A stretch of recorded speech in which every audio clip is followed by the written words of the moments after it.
You may want to stay tuned to our Fun Fact Friday series on teething. Because we're partying with heavy metal, alcohol, cocaine, and topping it off with some barbiturates. Sounds like someone's idea of a great night.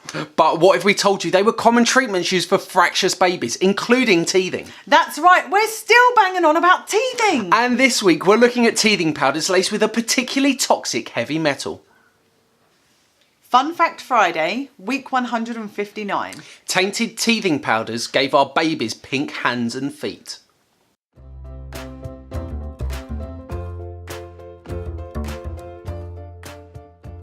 Hello, I'm Bev. And I'm Jamie, and thank you for joining us for another Fun Fact Friday. Come and plant small acorns with us by sharing this or any of our other videos with your friends. If teething is part of your life now, or soon to be, you may want to know when those pesky pearly whites are going to show up. Well, we've got just the thing, a really easy teeth arrival chart that is completely free for you to download. Links where you'd expect them. Last week we looked at the Victorian opium craze, its use in teething and how it adversely affected children. At one time it was estimated that almost 3/4 of all deaths from opium were under the age of 5. But the search for teething pain's cure didn't stop there. Teething powders are still popular today, but luckily for us, they are somewhat less toxic than they used to be. That doesn't mean, however, that today's are completely safe, and recent removals from supermarket shelves can attest to that. The jury is still out as to whether today's ones are any more effective, but we'll cover more on that in the coming weeks. In the early 1800s came the first of the teething powders. There was a battle between the two competing brands of the day. Steedman's soothing powders and its imitating brand, Steedman's teething powders. Because of this, Steedman's adopted its double E logo to emphasise its originality and distinctiveness. The irony, though, was that neither manufacturer could exploit an ethical advantage in any of their advertisements because they both contained a heavy metal. A more ethical teething powder took advantage of that, Fennings Children's Cooling Powders. The founder, Dr. Alfred Fennings, is known to have said, "The omniscient God never intended that nearly half of the babies born in this country should die, as they now do, before they are 5 years of age. Carelessness, poisonous powders, and a general ignorance of simple, safe remedies to cure their peculiar diseases have been the fatal causes." Fennings' ads were covered with smiling babies that often emphasised their moral high ground. They noted that their teething powder didn't contain antimony, opium, morphine, or anything injurious to a tender babe. They also mentioned one other ingredient that their powders lacked, calomel. Calomel was the heavy metal contained in both Steedman's soothing powders and Steedman's teething powders. It is also known by another name, mercury chloride. Calomel is a compound of chlorine and mercury, is extremely toxic and a potent neurotoxin. Bonus fact. Mercury was well used in the hatting industry and is the toxin that caused hat makers to go a little crazy. From this, we gained the term mad as a hatter.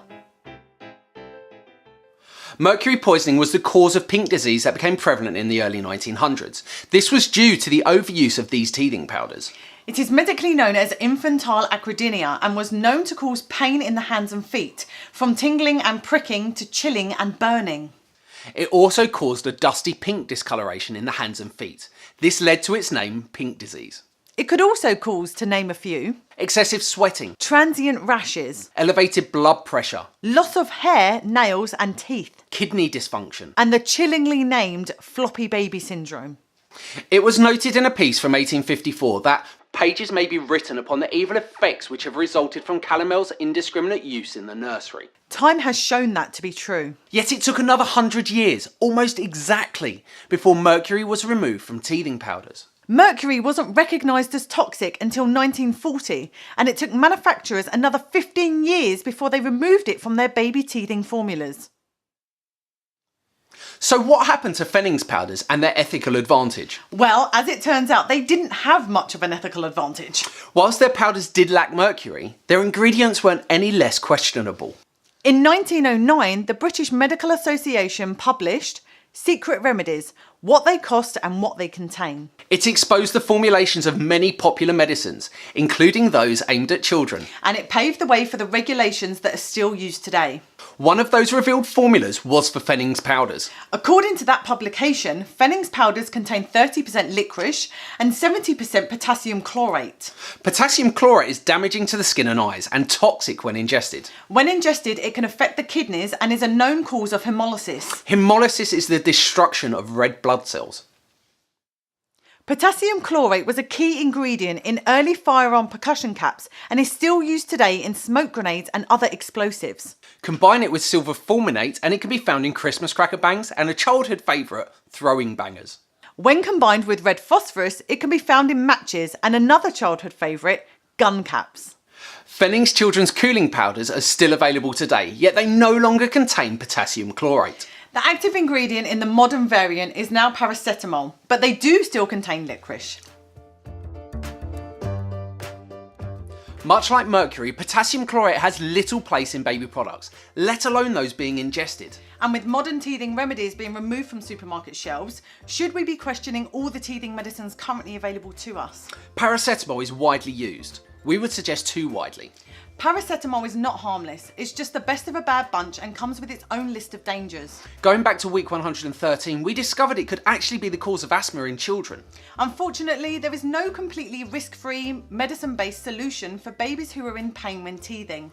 The current selection of medicines come with their own compromises. Some of those are well known, researched and regulated, such as paracetamol. We're still learning about others, and some are no more than snake oil. But more on those in the coming weeks, along with some more dubious teething drugs and a fun bonus fact about redheads. I feel like I'm leaning in at the tension. Yeah, but we do though, we lean in. I want to do that again. Do you feel like it was a bit more? Hello, I'm Bev. Oh, I wasn't. You're not ready. That was a bit. By sharing this or any other. We can't even say hello. Hello. But we'll cover more on that in the coming weeks. Without coughing. The founder, Dr. Alfred. The omniscient God never intended that nearly half of the babies born in this country. Mercury chlorate. Chlorate? That's totally not what it says. It is also. Oh, sorry. Not ready. Are you ready now? Yes. Mercury was well used in 15 years before they removed it from their baby. 15 years before they moved it. In 1909. Oh. Anything less questionable. You've got like this alter ego. Fennings children's cooling powders. Oh, I've got an itchy ear as well, so it's probably worked out well. Fennings children's cooling powders. I can't help you but do. Yeah, when I fuck up, I go into Brucey, don't I? You do. And 70% potassium. Potassium. Chlorate, even. Potassium chlorate. Early firearm. That flower's standing up on its own. It's been erect like that by itself for quite a while. It's not leaning. I thought you leaned it up against the thing. I did, and it stood up once I watered it. Jeez Louise, wow. It just needs to be looked after. The plant's got a right hard. No, we'll save that for another day. When combined with red phosphorus and with modern teething remedies being removed. Modern, is that what I said? Yeah. Sorry. And with modern teething remedies. You said it again. And comes with its own risk of dangers. Even its own list of dangers. Be a cause of asthma in children. Gordon Bennett. Take 180.